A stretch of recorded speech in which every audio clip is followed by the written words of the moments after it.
প্ৰথম অৱস্থাতে আমাৰ মিডিয়াৰ বন্ধুসকললৈ মই অশেষ ধন্যবাদ জ্ঞাপন কৰিছোঁ আৰু লগতে মই নিজকে পৰিচয় দিব বিচাৰিছোঁ যে মোৰ নাম মহম্মদ ইউছুফ আলী আৰু মই কেন্দ্ৰীয় সমিতিৰ UPPL দলৰ ভাইচ প্ৰেচিডেণ্ট হিচাপে বৰ্তমান কাম কৰি আছোঁ। তো আজি বৰ দুখৰ বিষয় যে এখন প্ৰেছ নোট মই দিবলগীয়া হ'ল যে বিগত 2003 চনৰ পৰা 2020 চনলৈকে 17টা বছৰ BPF দলে কাৰ্যনিৰ্বাহ কৰিলে আৰু বৰ্তমান তেওঁলোকে কি কৰিছে যে BPF দলৰ যিটো উন্নয়নৰ কথাটো বৰ্তমান স্থগিত ৰাখি তেওঁলোকে কি কৰিছে আমাৰ UPPL দলৰ যে সভাপতি প্ৰমোদ বড়ো ডাঙৰীয়া তেখেতৰ বিৰুদ্ধে কিছুমান মিছা অভিযোগ আনি মানুহক মানে বিপথে পৰিচালনা কৰাৰ এটা চেষ্টা কৰিছে। যে সেই কথাটো মই ক'ব বিচাৰিছোঁ যে BPF দলৰ যদি সঁচাকৈ শাসক আছিল যে তেওঁলোকে আমাৰ UPPL দলৰ বিৰুদ্ধে নকৈ তেওঁলোকে ৰাইজৰ মাজত সোমাই তেওঁলোকৰ উন্নয়নৰ কথাই ক'ব লাগিছিল যে আমি এইটো কাম কৰিছোঁ এইটো কাম কৰিছোঁ এইটো কাম কৰিছোঁ, গতিকে ৰাইজে আমাক ভোট নিদিবগৈ, এইটো তেওঁলোকৰ মনত এটা সৎ শাসক থাকিব লাগিছিল।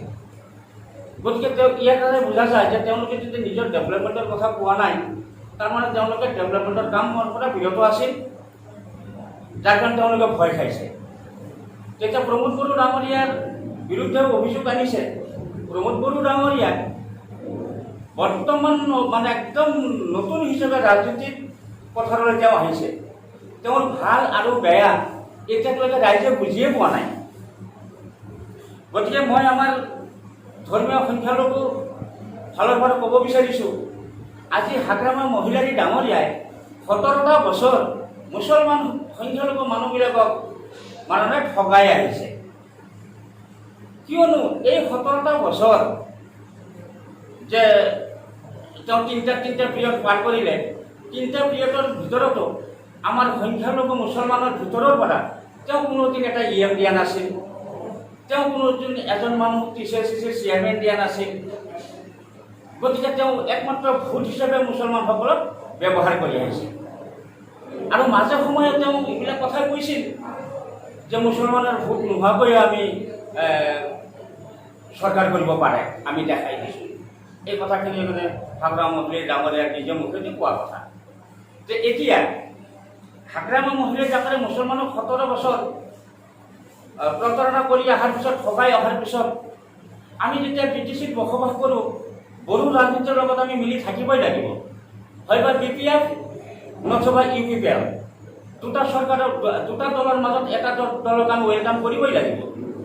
যে সেই হিচাপে 17টা বছৰ যেতিয়া BPFৰ লগত আমাৰ মানুহখিনি থাকিল, 17টা বছৰ যেতিয়া BPFক ভোট দি আহিল, 17টা বছৰ যেতিয়া মানে মুছলমান সংখ্যালঘুসকলৰ কোনো অভাৱ অভিযোগ সমস্যা সমাধান নহ'ল, যাৰ কাৰণে মুছলমান ৰাইজে এইবাৰ কি কৰিছে, নতুনত্ব হিচাপে UPPL দলক আঁকোৱালি লৈছে। আৰু মুছলমানসকলে এইবাৰ কিন্তু UPPLক যে ভোট দিব, এইটো 100% গেৰাণ্টি যে মুছলমানে কেতিয়াও মানে BPFসকলে এইবাৰ ভোট নিদিয়ে। যাৰ কাৰণে মুছলমানৰ যিটো ভোটৰ ঢৌটো দেখা পাই হাগ্ৰামা মহিলাৰী ভাবিছে মুছলমানসকল কিন্তু BTCৰ ভিতৰত প্ৰায় 32টা সমষ্টিত সংখ্যাগৰিষ্ঠ আছে, আৰু এই 32টা সমষ্টিৰ MCLA মানে মুছলমানসকলে জিকাবও পাৰে, হৰাবও পাৰে। কিন্তু যাৰ কাৰণে এইবাৰ BTCৰ ৰাজনীতি মুছলমানৰ ভোটৰ ওপৰতে মানে টাৰ্গেট হৈছে, প্ৰত্যেকটো দলে মুছলমানক টাৰ্গেট কৰি লৈছে। আপোনালোকে নিশ্চয় জানে যে মুছলমানক বিভ্ৰান্তি কৰি দুবাৰকৈ নৱশৰণীয়া ভাৰতৰ ভিতৰতে চেঞ্চুৰী হিচাপে মানে MP হৈ গৈছিল একমাত্ৰ মুছলমানৰ ভোটৰ দ্বাৰাই। যে এইবাৰ কি কৰিছে আমাৰ হাগ্ৰামা মহিলাৰী ডাঙৰীয়া যেতিয়া দেখা পাইছে মুছলমানে এইবাৰ আমাক ভোট নিদিব, তেতিয়া হাগ্ৰামা মহিলাৰী ডাঙৰীয়া আমাৰ কিছুমান মুছলমান ধৰ্মপ্ৰিয় মানুহ আছে, সেই ধৰ্মপ্ৰিয় মানুহবিলাকৰ মাতি তেওঁলোকৰ ওচৰত গৈ তেওঁলোকক মানে বুজনি দি আছে যে আপোনালোকৰ মুছলমান সম্প্ৰদায়ৰ ভোটখিনি আমাক আনি দিব লাগে। কিন্তু এটা কথা, ধৰ্মৰ জেগাত ধৰ্ম আছে, ৰাজনীতিৰ লগত আৰু ধৰ্মৰ লগত আকাশ আৰু পাতাল ডিফাৰেঞ্চ আছে। গতিকে ৰাজনীতিৰ পথাৰত এই ধৰ্মগুৰুবিলাকে আহি যদি মানে ৰাইজক বুজনি দিয়ে, এইটো নহ'ব, এইটো কেতিয়াও মানে ৰাইজে মানি নলয়। ধৰ্মগুৰু কিয়া মানে আমাৰ মুছলমান মানে সম্প্ৰদায়ৰ যিবিলাক আলিম ওলাম আছে, তেওঁলোকে কিয়া স্বয়ং আল্লাহ ৰাব্বুল আলামিনৰ যদি ফিৰিষ্টাও আহি কৈ দিয়ে যে এইবাৰ BPF দলক ভোট দিব লাগে, তথাপি কিজানি মানুহে নামানিব। কিন্তু এইবাৰ সকলো মানুহে কি কৰিব, ইউপিপলকহে আমাৰ সংখ্যালঘু মুছলমানখিনিয়ে ভোট দিব। এতিয়া কথা হৈছে কি যে হাগ্ৰামা মহিলাৰী আমি ইমান বেয়া পালোঁ। হাগ্ৰামা মহিলাৰী ডাঙৰীয়াই 2003 চনত যেতিয়া BTC চুক্তি কৰিছিল, BTC চুক্তিৰ কোনো এটা দফাই চুক্তিৰ যিটো ফাইল সেইটো অপেন কৰা নাছিলে, আমি কোনোদিন গমেই পোৱা নাছিলোঁ, শুনাই নাছিলোঁ। কিন্তু BTR চুক্তি হোৱাৰ লগে লগে BTR চুক্তিৰ যিটো ফাইল সেইটো তেওঁলোকে চুক্তি নামাতি গৈছে, তেওঁলোকে অপেন কৰি দিছে, যাৰ কাৰণে সকলো মানুহে মানে খুচি হৈ গৈছে, ভাল পাইছে যে BTR চুক্তিৰ যিটো দফা, এই দফাটো প্ৰত্যেকটো ৰাইজে গম পাই গৈছে। ৰাইজে এতিয়া আঁকোৱালি লৈছে যে আমি এইবাৰ নতুন চৰকাৰ আনিম বুলি ৰাইজে আগবাঢ়ি গৈছে। আমি যেতিয়া BTR চুক্তি হৈ গ'ল, তেতিয়া আমি সংখ্যালঘু মুছলমান হিচাপে BTR চুক্তিকাৰীৰ লগত বহিলোঁ যে আপোনালোকে চুক্তি কৰিলে, গতিকে আমি যে ইয়াতে বসবাস কৰিম, আমি যে ইয়াতে মুছলমান মানুহবিলাক আছোঁ, গতিকে আমাৰ মুছলমান মানুহবিলাকৰ আমি কিছুমান দাবী-চন কৰিছোঁ আৰু সেই দাবী-চনবিলাক তেওঁলোকে মানি লৈছে। তাতে দাবীটোৰ ভিতৰত প্ৰথম দাবীটো হৈছে যে BTR সমষ্টি পুনৰ নিৰ্ধাৰণৰ বাবে গঠন কৰিব লগা উচ্চ ক্ষমতা আয়োগত ধৰ্মীয় সংখ্যালঘু সম্প্ৰদায়ৰ পৰা 1-2 জন প্ৰতিনিধি লোৱা হ'ব। 2 নম্বৰত আছে ভূমি আইন অথবা ভূমি নীতি গ্ৰহণৰ সময়ত BTRত বসতি কৰি থকা ভূমিহীন গৰাখহনীয়া ভূমি হেৰুৱাক ভূমি প্ৰদান কৰাৰ লগতে ভূমি ক্ৰয় বিক্ৰয় হস্তান্তৰ কৰাৰ অধিকাৰ প্ৰদান কৰা হ'ব। বিভিন্ন সময়ত হোৱা গোষ্ঠীগত সংঘৰ্ষ, জাতি ধৰ্ম নিৰ্বিশেষে নিহত হোৱা প্ৰতিজনৰ আত্মীয়ক আৰ্থিক সাহায্য প্ৰদান কৰা হ'ব। 2003 চনৰ পৰা BTRত বসবাস কৰা সকলো জনগোষ্ঠীক ভূমিৰ অধিকাৰ প্ৰদান কৰি দিয়াৰ লগতে ভূমিৰ পাট্টা প্ৰদান কৰা হ'ব।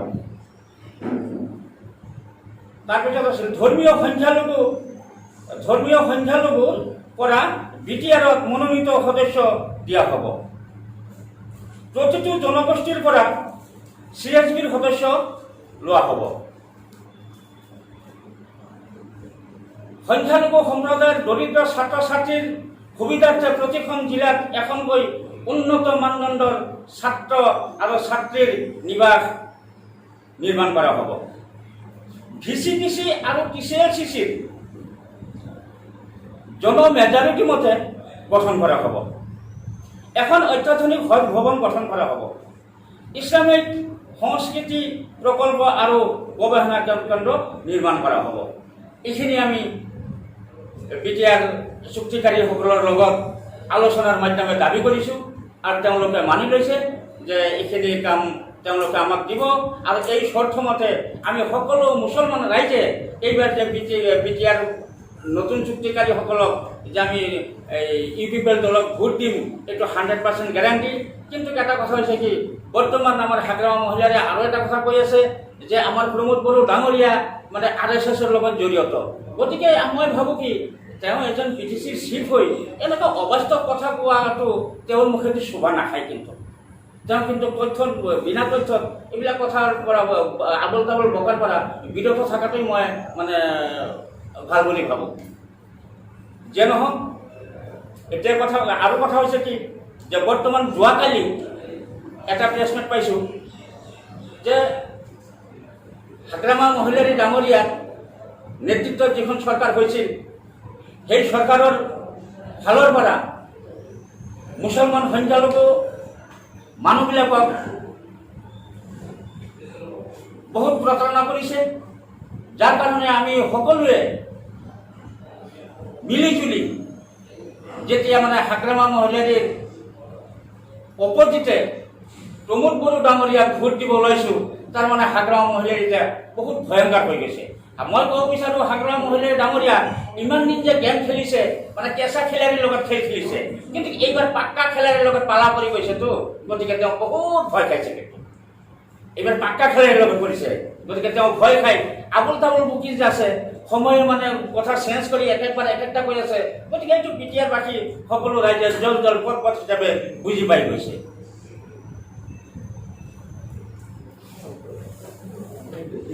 আপোনালোকে সংবাদমেল দিলে, এই সংবাদমেলখন আপোনালোকৰ দলীয় সংবাদমেল নে যিকেইটা দাবী উত্থাপন দিলে সেইকেইটা আপোনালোকৰ ইস্তাহাৰ? এইটো ইস্তাহাৰৰ মতে আহিব, কিন্তু আমি এইটো দলীয় হিচাপে নহয়, আমি মানে মই দলৰ মানে ভাইচ প্ৰেচিডেণ্ট হিচাপে মানে আজি আমাৰ সম্প্ৰদায়ৰ কিছুমান মানুহ লগত লৈ মানে আমাৰ যিটো মুছলমান সম্প্ৰদায়ৰ যিটো দাবীচোন, এই দাবীচোনটো আমি ইস্তাহাৰত হেৰি কৰিছোঁ। এইটো ইস্তাহাৰত আমি এতিয়া যদি লিখিব লাগে বা ক'ব লাগিলে এই সংবাদমেলখন BPL মানে UPPLৰ এইখন এখন সংবাদমেল নহয় জানো? হয়।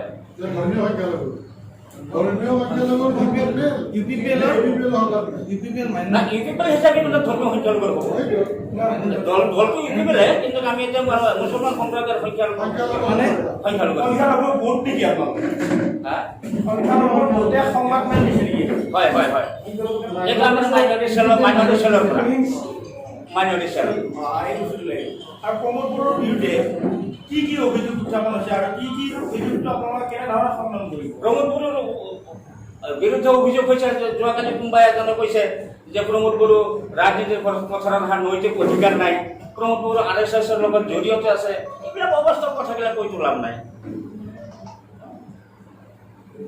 যে RSSৰ লগত জড়িত আছে, প্ৰমোদ বড়ো আহিলেই মাত্ৰ আজি ৰাজনীতিৰ পথাৰত আহিলেই কিমান দিন হ'ল? প্ৰমোদ বড়ো যদি RSSৰ লগত আছে, ইমান দিন হাগ্ৰাম মহিলাৰ কথাটো কিয় গোপন কৰি ৰাখিছে? কিয় ইমান দিন কোৱা নাছিল? আজি RSSৰ লগত জড়িত থকা বুলি কৈ আছে। এইটো তাৰমানে একমাত্ৰ কোনো কথা নহয়। এইটো যে মুছলমানসকলৰ ভোট আদায় কৰাৰ স্বাৰ্থত মুছলমানসকলৰ লগত যে এটা মানে বিবাদ সৃষ্টি কৰাৰ এইটো পৰিকল্পনা বা তাৰ বাহিৰে কোনো। কি কাৰণত আকৰ্ষিত হৈ আপোনালোকে সংখ্যালঘুসকলে এইবাৰ UPPLক ভোট দিব? কি কাৰণ, কি দেখিছে আপোনালোকে UPPLৰ? চাওক, আমি UPPLৰ কাৰণে ভোট দিয়াৰ কাৰণে এইকাৰণে আকৃষ্ট হৈছোঁ যে 17টা বছৰ হাগ্ৰামা মহিলাৰ পৰা যেতিয়া আমাৰ মুছলমান ৰাইজ সন্তুষ্ট নহ'ল, আমি যেতিয়া মানে BTCত আছোঁ, বড়ো ৰাজনীতিৰ লগত জড়িত আছোঁ, হয় বা BPF নহ'লে UPPL কৰিব লাগিব। আমি এতিয়া মানে 17টা বছৰ হাগ্ৰামা মহিলাৰ ৰাজত্ব চালোঁ, চোৱাৰ পিছত যেতিয়া আমি সন্তুষ্ট নহ'লোঁ, গতিকে নতুন হিচাপে আমি এইবাৰ মানে UPPLক সমৰ্থন কৰিম। যদি UPPL আমাৰ কাৰণে ভাল কাম কৰে, আমি UPPLৰ লগত থাকিম। যদি 5 বছৰ ভাল কাম নকৰে, পিছত আমি 5 বছৰ আকৌ বেলেগ চিন্তা কৰিম।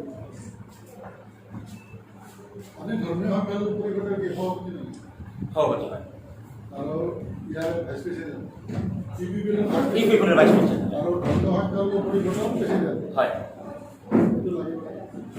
উত্থাপন হৈ থাকে আৰু এই কথাটো ছ'চিয়েল মিডিয়াত আচলতে এই কথাটো মানে ভাইৰেল হৈ আছে যে মানে প্ৰমোদ বড়ো ডাঙৰীয়াই মানে একাংশ ৰাজনৈতিক নেতাই প্ৰচাৰ কৰা আমি দেখিবলৈ পাওঁ। NRCৰ সময়ত মানে হেৰি কৰা, ধৰ্মীয় সংখ্যালঘুসকলক কিবা অবজেকশ্যন কৰা, এনেধৰণৰ অভিযোগ উত্থাপন হৈ আছে। আচলতে সেই অবজেকশ্যনটো মিছা নেকি? আচুৰ দিনত প্ৰমোদ বড়োই তেনেধৰণৰ ঘটনা কৰিছিল নেকি? সেইটো স্পষ্টীকৰণ আপোনালোকে দিব নেকি? আমি স্পষ্ট কৰি এইটো ক'ব বিচাৰোঁ, চাওক, NRC ফাইলকেইটা আমি জমা কৰিছিলোঁ যেতিয়া অবজেকশ্যনৰ কথাটো আহিছিল, তেতিয়া প্ৰমোদ বড়ো এজন ছাত্ৰ নেতা আছিল, এপচুৰ সভাপতি হিচাপে আছিল। কিন্তু আমি ধৰ্মীয় সংখ্যালঘু মানুহখিনিয়ে এপচুৰ তাতে আমি কিন্তু NRC ফাইলটো জমা দিয়া নাছিলোঁ। আমি NRC ফাইলটো যে চৰকাৰৰ হাতত জমা দিছিলোঁ, নহয় জানো? এইটো চৰকাৰৰ হাতত জমা দিছিলোঁ আৰু ইয়াৰে নম্বৰটো আছিল তাত চৰকাৰৰ তাত আৰু গৰাকীৰ তাত। কিন্তু এই একে ৰাতিৰ ভিতৰতে যে 4 লাখ যে অবজেকশ্যন কেনেকৈ কৰিব পাৰে, এইটো অবাস্তৱ কথা, নহয় জানো? এইটো চৰকাৰেহে জানিব। চৰকাৰৰ তাত থাকিল ইয়াৰে নম্বৰটো আৰু গৰাকীৰ থাকিল ইয়াৰে নম্বৰটো, এইটো একে ৰাতিৰ ভিতৰত প্ৰমোদ কেনেকৈ পালে? এইটো এনেই দেখা দেখি, নহয় জানো? আৰু অল অসমৰ ভিতৰত যিমানখিনি মানে NRCৰ অবজেকশ্যন হোৱা নাই, তাতকৈ দুগুণ বঢ়াই গৈছে দেখোন একমাত্ৰ কোকৰাঝাৰ জিলাত। 1,80,000 নে 85,000 অবজেকশ্যন আছিল, তাতে 4 লাখ অবজেকশ্যন দেখা দিছে এক ৰাতিৰ ভিতৰতে। গতিকে এইটো মানে ৰাজনীতিৰ পলিটিক্স বাহিৰে একো নাই। একমাত্ৰ ৰাজনীতি সোমাই আছে। নাটক